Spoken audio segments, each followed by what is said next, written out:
I saw my estranged sister after 15 years when she came in the hospital where I work. She handed me her baby and ran out. I'm so distraught that this happened and I don't even know who I can tell because honestly the story sounds so fake. But I saw my little sister who has been missing for 15 years. Well, she's not legally missing because she's an adult, but she ran away from home all those years ago and we never heard from her since, so everyone in our family just says that she's missing. I never blamed her for running away because we basically had the worst home life ever, but I always missed her. It was that kind of thing where you just kind of automatically look for her in a crowd. I work in a hospital as a trauma nurse, which for those who don't know means I basically take care of the people who come in with emergency injuries that need to be addressed right away. Picture those scenes in Grey's Anatomy where they run in with someone on a gurney and they're surrounded by doctors yelling at each other or whatever. I have treated people I know every once in a while, but in general the types of injuries I treat I wouldn't hope to see anyone I know come in ever. Well, today it was my sister. She had blood and dirt all over her face when she first came in because she had been in a car crash, so I didn't recognize her at first, but once she was all cleaned up and I came in to give the discharge papers so she could go home, I saw it.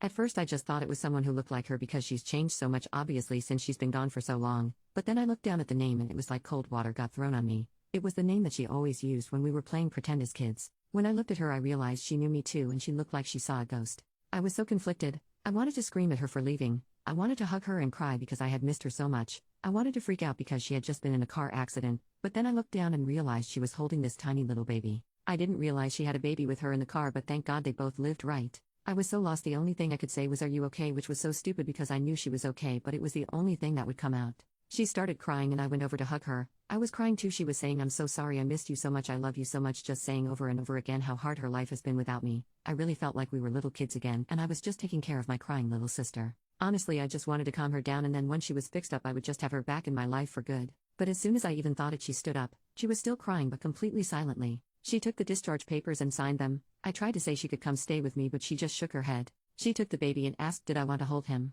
I said yes of course and took him. He really was so small, he must have been a preemie. I said he's so cute and I looked up at her and she was putting on her coat, so I thought, oh wow, she's really not sticking around, but she had something completely different in mind. She looked at me and said, "Illinois law allows you to give your unharmed baby to any hospital staff member." It took me a second, but I just said, "Helena, please don't do this," but she was already going towards the door with her coat on. Technically she is right. If your baby is under 30 days old and unharmed, you can give it to any hospital or firehouse staff, no questions asked. But this is my sister. She was so fast and I couldn't run because I was holding the baby, but she was running towards the exit. It really was like I was a kid again and she was slipping through my fingers. I begged her not to go and said that I would help her if she stayed. I would make sure nothing happened to her, but she didn't answer. She just kept running faster and faster. It's been a week and every night in my dreams I still can't catch her.